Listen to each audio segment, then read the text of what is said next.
Voilà comment je commence à travailler avec acharnement dans la compagnie où je lavais les voitures. Au départ, j'aimais bien parce que le boss faisait l'effort de respecter les clauses du contrat qui stipulaient que chaque fin du mois, je dois percevoir 1000 dirhams de salaire. Je dois avoir ma Emirates ID.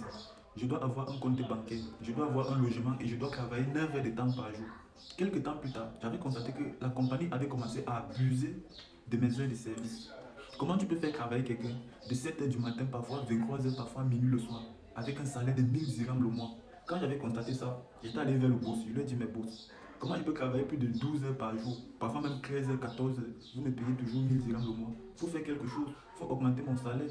Le gars n'avait pas accepté, il avait refusé. Jusqu'à ce que je commence à me sentir dans l'obligation de souvent soutirer les 1 dirham, 2 dirhams, 5 dirhams, 10 dirhams, 20 dirhams dans les voitures des clients. C'était une manière pour moi de combler le vide que je ressentais dans mon salaire. Parce que ce n'est pas facile de s'en sortir à Dubaï avec un salaire de 1000 dirhams. Tu as la famille à qui tu dois envoyer quelque chose au pays. Tu dois subvenir à tes besoins, tu dois. Ce n'est pas facile de gérer 1000 dirhams avec tous ces problèmes-là. Voilà. Hormis de tout ça, j'avais aussi commencé à ressentir comment je me faisais marginaliser dans la compagnie par mes collègues avec qui je restais à l'accommodation. C'était les Indiens. Déjà, il faut savoir que j'étais le seul Africain et le seul chrétien. Tous étaient des musulmans et ils venaient de l'Asie, Pakistan, Inde, etc. Chaque fois que je faisais quelque chose de superficiel dans la compagnie, le manager qui était indien avec ses frères indiens, il prenait toujours patin au boss que il fait comme ça, il fait comme ça, il fait comme ça. Moi, ça me dérangeait parce que quand il faisait là, le manager tuait ça, ça restait entre nous. Le boss n'était même pas au courant, mais quand c'était moi, donc c'est comme s'il y avait seulement une mort d'homme. Chaque fois, je me sentais mal à l'aise. Il ne me sentait pas parmi eux, vous voyez, non, il me mettait toujours à l'écart, moi, ça me dérangeait. Après, ils ont commencé à me pointer du doigt de par ma religion. Chaque fois, ils disaient toujours que les chrétiens sont toujours comme ça, les chrétiens sont toujours comme ça, les chrétiens, ça me dérangeait aussi. Jusqu'à ce que je décide alors m'islamiser à Dubaï. Voilà ça les gars, je m'étais islamisé à Dubaï parce que je voulais protéger mon travail. Je voulais protéger mon travail les gars. Oui, je m'étais islamisé à Dubaï. Mon nom musulman quand j'étais à Dubaï c'était Abdul Karim. C'était le schéma les gars. C'était le schéma, c'est ça l'aventure alors. Je m'appelais Abdul Karim quand j'étais à Dubaï, surtout quand je travaillais dans cette compagnie-là.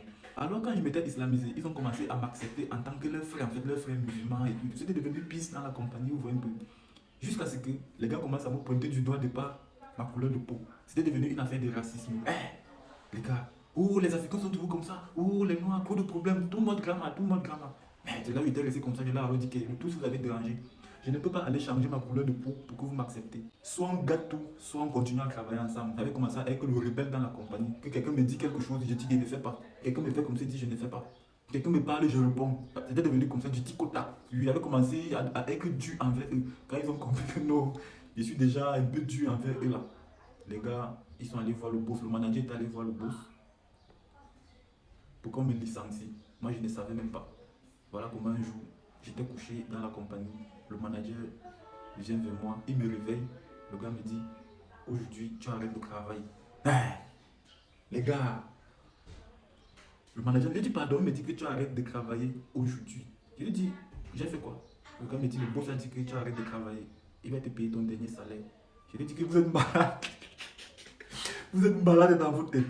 Vous me demandez d'arrêter le travail comme ça, là, d'un coup, sans préavis. C'est comme ça se passe ici. C'est là où j'ai dit, ok, comme c'est comme ça, moi je vais alors aller vers la loi. Je suis parti, j'ai porté plainte à la compagnie, tout. Ça avait fait le buzz à Dubaï. Ça avait fait le buzz. Voici les vidéos, les gars. Voici les vidéos. Écoutez un peu les vidéos aussi. Alors, les gars m'ont cancel. Pourquoi? Parce que ce matin, le manager m'a demandé d'occuper le lycée.